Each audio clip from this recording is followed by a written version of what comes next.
लोकसभा में भारतीय न्याय द्वितीय संहिता 2023, भारतीय नागरिक सुरक्षा द्वितीय संहिता 2023 और भारतीय साक्ष्य द्वितीय विधेयक 2023 को पेश किया गया। इनमें क्या खास है, देखते हैं इस रिपोर्ट में। और इन्हें लागू करने की प्रक्रिया में क्रांतिकारी बदलाव कर रही है। भारतीय दंड संहिता की जगह भारतीय न्याय संहिता 2023, सीआरपीसी की जगह भारतीय नागरिक सुरक्षा संहिता और साक्ष्य अधिनियम की जगह भारतीय साक्ष्य विधेयक 2023 लाया गया है। अगर बात करें इन तीन विधेयकों की मुख्य विशेषताओं की, तो 1860 के भारतीय दंड संहिता की जगह लाए गए भारतीय न्याय संहिता में धाराओं की संख्या कम हुई है। आईपीसी में 511 धाराएं हैं, जबकि न्याय संहिता में 358 धाराएं हैं। 175 धाराएं बदलेंगी, 8 नई जोड़ी जाएंगी और 22 धाराएं खत्म होंगी। भारतीय न्याय संहिता से लाए जा रहे बड़े बदलावों की बात करें तो इसमें आतंकवाद, संगठित अपराध और मॉब लिंचिंग से जुड़े अपराधों को जोड़ा गया है और इनमें मौत की सजा तक का प्रावधान किया गया है। इससे पहले आतंकवाद को यूएपीए और संगठित अपराधों को मकोका जैसे विशेष कानूनों के जरिए दंडित किया जाता था।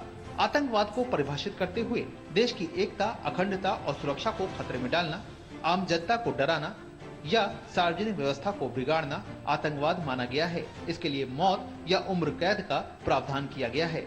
अपहरण, जबरन वसूली, कॉन्ट्रैक्ट पर हत्या, जमीन पर कब्जा, वित्तीय घोटाले और अपराध सिंडिकेट की ओर से किए गए साइबर अपराध जैसे अपराधों को संगठित अपराध के दायरे में शामिल किया गया है। संगठित अपराध के मामलों में अधिकतम मौत की सजा का प्रावधान किया गया है। गैंगरेप के मामले में पीड़ित को बालिग मानने के लिए उम्र को 16 से बढ़ाकर 18 साल किया गया है। व्यभिचार को अपराध घोषित करने वाली आईपीसी की धारा 497 को भारतीय संहिता में शामिल नहीं किया गया है। हालांकि आईपीसी की धारा 498 को भारतीय न्याय संहिता की धारा 84 में बरकरार रखा गया है, जो एक पुरुष को दूसरे पुरुष की पत्नी को लुभाने के लिए दंडित करता है। बीएनएस में राजद्रोह कानून को हटाया गया है। इसकी जगह फूट, सशस्त्र विद्रोह या विध्वंसक गतिविधियों को भड़काने या इसकी कोशिश करने, भारत की संप्रभुता या एकता और अखंडता को खतरे में डालना अपराध घोषित किया गया है। इसके अलावा बिक्री के लिए खाद्य या पेय पदार्थ में मिलावट, मिलावटी दवाइयों और लापरवाही से गाड़ी चलाने जैसे अपराधों को भी भारतीय न्याय संहिता में शामिल किया गया है। छोटे अपराधों जैसे नशे में हंगामा, 5000 से कम की चोरी के लिए 24 घंटे की सजा या 1000 रुपए जुर्माना या सामुदायिक सेवा करने की सजा हो सकती है। अपराधी अपराध करके भाग जाते थे, उनका क्या किया जाए? तो उनके लिए एक शब्द था, माननीय सभापति जी, एब्सकॉन्डर, एब्सकॉन्ड कर गए। पहली बार इन नियमों में, इन कानूनों में इस बात की चिंता की गई है कि आप, उनका क्या कहते थे कि आपका ट्रायल सेपरेट कर दिया और बाकी का ट्रायल होगा।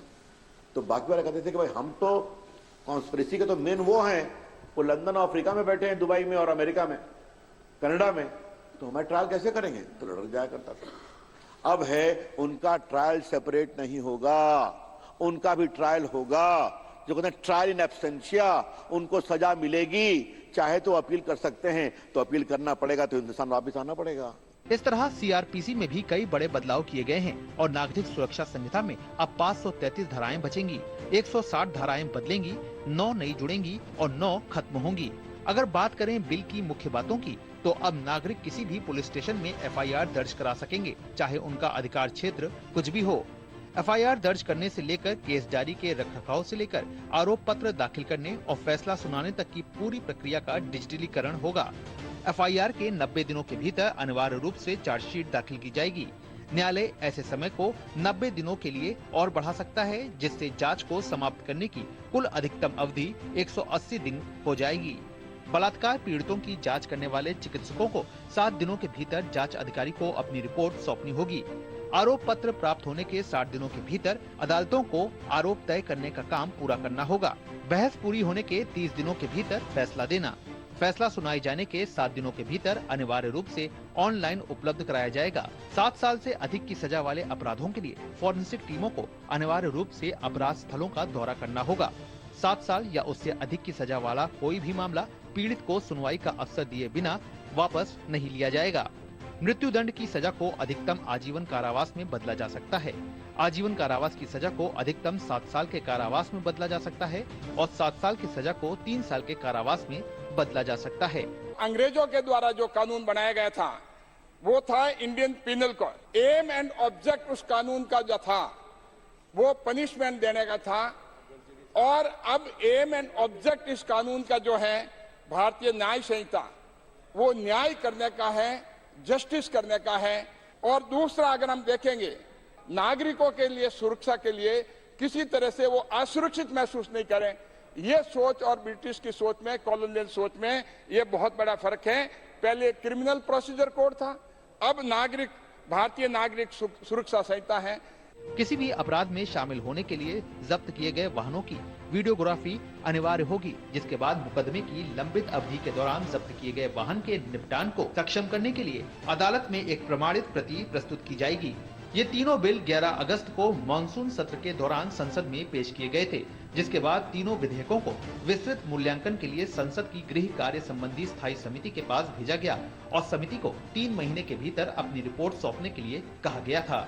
जानकारों के मुताबिक इस नए संशोधन से न्यायिक प्रक्रिया को पारदर्शी और सुगम बनाना केंद्र सरकार की प्राथमिकता है।